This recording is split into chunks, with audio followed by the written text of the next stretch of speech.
Hey everyone, welcome back to my channel. So in this video, we're gonna be talking about what is stress, how do I notice stress, what are the signs that I'm feeling too much stress.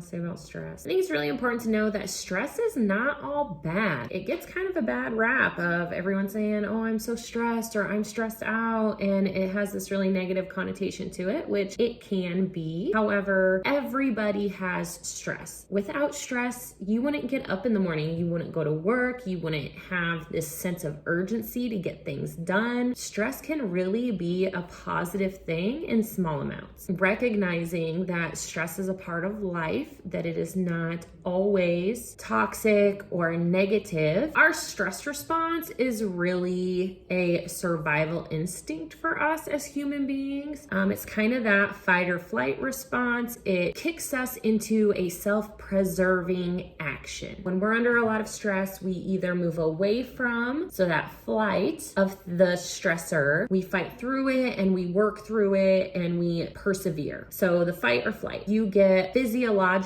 or physical symptoms. So there's going to be physical signs and there's going to be emotional signs. Your physical symptoms are going to be increased heart rate, your breathing might quicken, your blood pressure may rise, and you might have like tense muscles. Some emotional signs that you're under stress, maybe some anxiety, some feelings of nervousness or overwhelm. You might be irritable, snappy, kind of angry. You might be sad, just in general unhappiness. So that's kind of what you're going to experience. And these are all your body's responses to demands, right? To challenges and demands. And so sometimes stress can be a good thing. It can help us get through like a test or to prepare for a job interview, things like that that are actually positive. It urges us to prepare for these things, to stay up and study, to create a resume, to maybe practice a job interview. We get this burst of energy, and this energy allows us to be able to do more things, and it allows us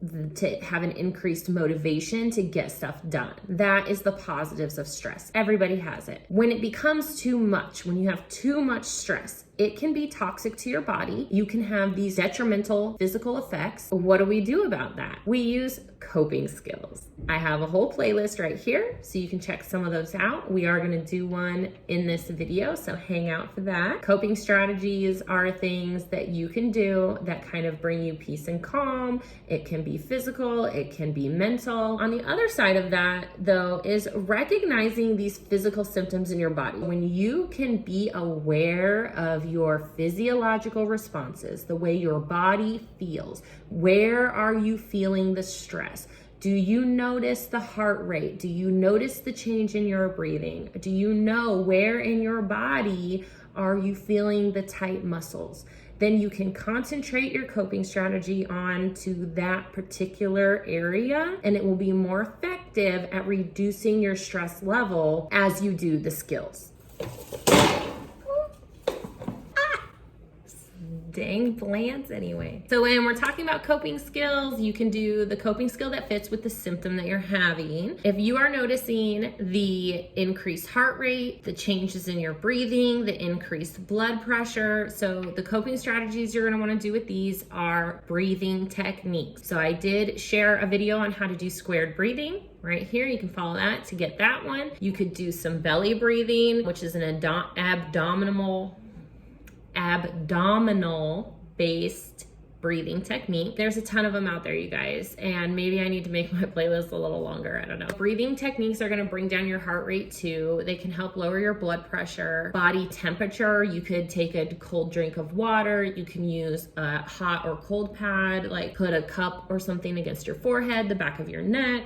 Those kinds of things are gonna reduce your body temperature. The biggest one that I see a lot though is the tensing of muscles. People will say, I have headaches, that your temples are throbbing, that you just kind of feel it in here or in here. Some people have like neck and shoulder pain, their back hurts, their stomach is tight. Muscle relaxation is gonna be the best technique to be using when you're having muscle tenseness. You can do progressive muscle relaxation where you just go head to toe or toe to head through your whole body. If you're noticing in a specific area, then you can do just that particular muscle group. I like to just focus on the particular muscle group. I think that if you do a little bit throughout the day, you can really hone in on those certain areas, get some relief for those muscles in those areas, and that can really help a lot. Breathing techniques really help to stabilize you before you have to do some kind of performance, whether that is a job interview or if you're doing like a presentation of some kind, or you're about to, interact with somebody and you're feeling kind of nervous and stressed out about it. You can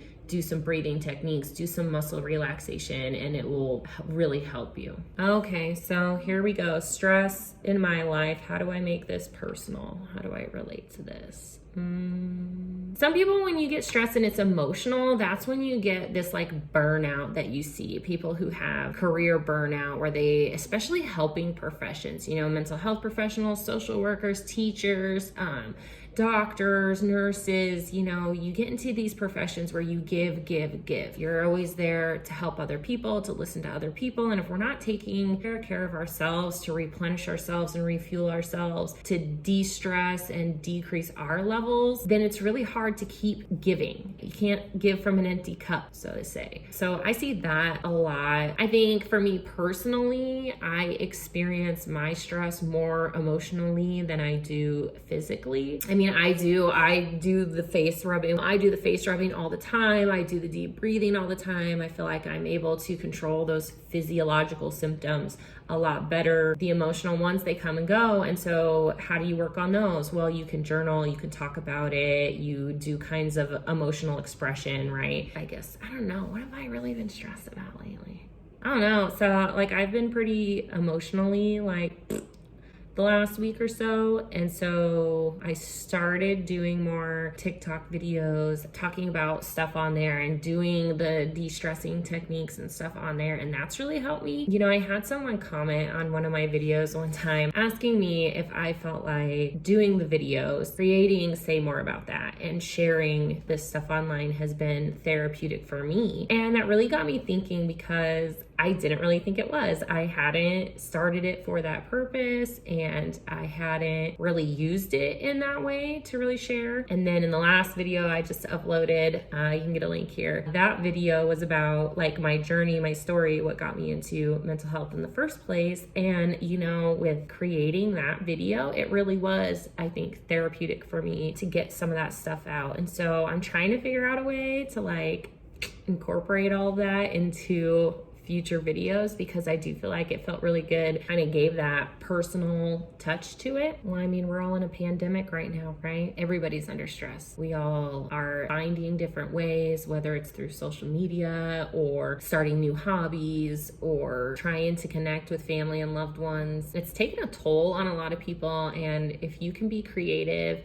and get your emotions out and get your stress level down, be physical. Exercise really helps a lot with de-stressing. And so those kinds of activities, people get into these patterns and these habits, and sometimes they're able to maintain them. Something like COVID comes along and it kind of upends your whole world. And so you have to kind of create new ones. I've noticed really that the people who are capable of recreating a new schedule or a new routine, finding new coping strategies, new ways of self-expression, those are the people who do a lot better. Okay, so we're gonna go through the skill. I really like this one. I came across this, I didn't create this or anything, but I came across it in TikTok actually. And then I started doing it myself, and then I started making videos about it, and I really like it. Sometimes I like to add a little something different to the end of it, but I always start it off the same. So it goes, hey you, stop scrolling, drop your shoulders, relax your jaw,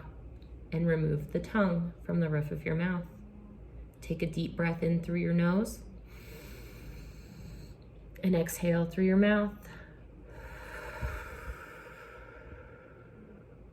It's gonna be a great day. I really like that one. Feel free to clip it, replay it, go over to TikTok, download the ones that I have on there already. I think stress and tension, people tend to hold these things in. There's a lot in your face, your neck, the tongue on the roof of your mouth. I do that all the time and I don't even realize it. I clench my jaw a lot and I don't even notice. Your shoulders are like this, or you're leaning a lot. Just a lot of people on technology these days, hunched over a computer or being on your phone, really gives you that tech neck. So some,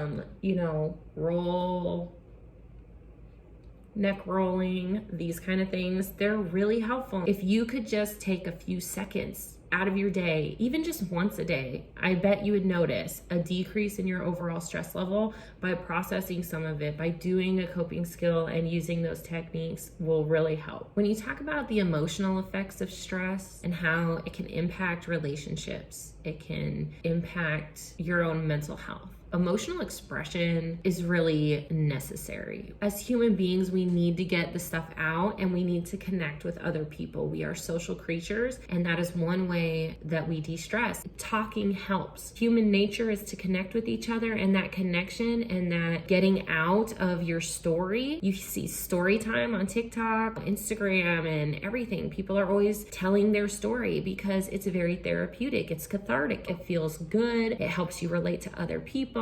That's what people want, is that human connection. That human connection isn't just because we want to have friends or nice to talk all the time. It's because that's how we cope. Not just cope, but we process through narratives, through storytelling. Now, not everybody is this way, and I'm not saying that everybody has to be, or that talking and sharing your story is the only way to process. No, there's tons of creators out there, creative, artistic people who use their medium as their emotional expression, whether it's drawing, painting, singing, dancing, spirituality, all of that is ways to get it out. But share your story. Share it how you want. Share it how it makes sense for you. Share it how it makes you feel good. Because in the end, that's the best way to be kind to yourself. And the world really needs kindness. If you haven't done so already, please like and subscribe. Give this video some love. Leave a comment on your favorite way to de-stress. If you have a coping skill you'd like to share, or if you have a particular way that you like to cope, leave a comment and share it with others. The whole idea of sharing coping skills is to build your toolbox. The more tools you have, the better you can be at de-stressing for yourself.